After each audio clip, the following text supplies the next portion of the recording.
Okay, so we are given a profile of soil down to 25 feet, and we're asked to find the total and effective stress at a point 25 feet below the surface, right?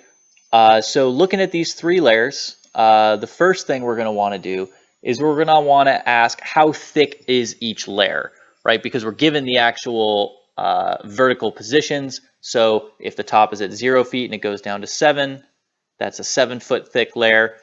From 7 to 11 feet is a 4-foot thick layer. And from 11 down to 25 is a 14-foot thick layer. And that's going to be useful to us once we start doing calculations, right?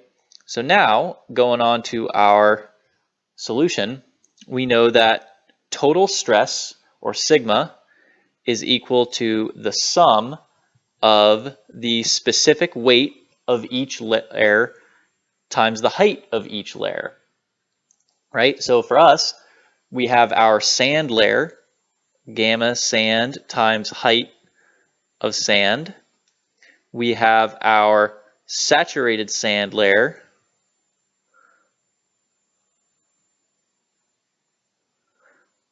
and then we have our saturated clay layer.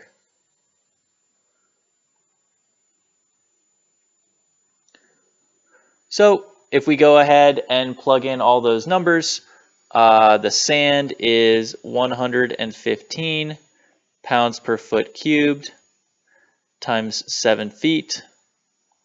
The saturated sand is 120 pounds per foot cubed times 4 feet. And then the clay layer is 102 pounds per foot cubed times 14 feet. And if we go through and multiply that all out, we get that the total stress is 2,993 pounds per square foot.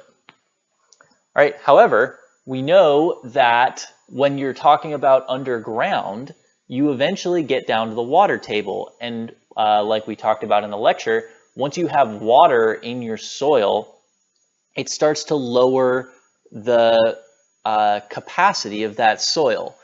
And the way we figure out by how much it lowered is by calculating the pore water pressure, which is going to be our symbol mu. And that's going to be equal to the specific weight of fresh water times the height of fresh water. So what is this height of fresh water? So for that, we need to look at where is the water table. And that's that little triangle symbol that you're going to see on this example and then on your homework problems and everything else.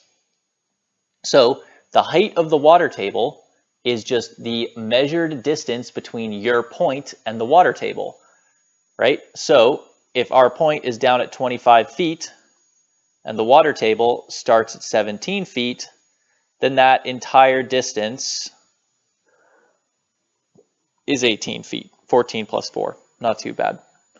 All right, so we can go ahead and plug in 62.4 pounds per foot cubed, the specific weight of fresh water, multiplied by 18 feet, and that gives us 1,123 pounds per square foot of pore water pressure.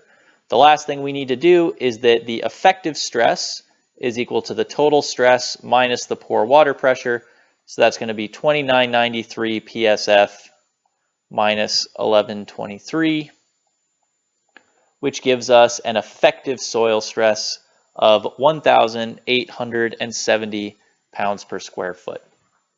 Now, notice that when we did that pore water pressure, right, we measured the distance from the water, the distance below the water table to our point. Now, thinking of a separate problem, if your water table is below the point you're looking at, well, the pore water pressure is equal to 0 because there is no water above that point. The pore water pressure continues to be 0 all the way down to the water table. And then finally, once you've gone below the water table, your pore water pressure starts going up, right? So if you're above the water table, that means that the effective stress is equal to the total stress minus the pore water pressure. And if that's 0, It just means that the effective stress is equal to the total stress. But then below the water table, when the pore water pressure is not 0, you have to do effective stress is equal to total stress minus pore water pressure.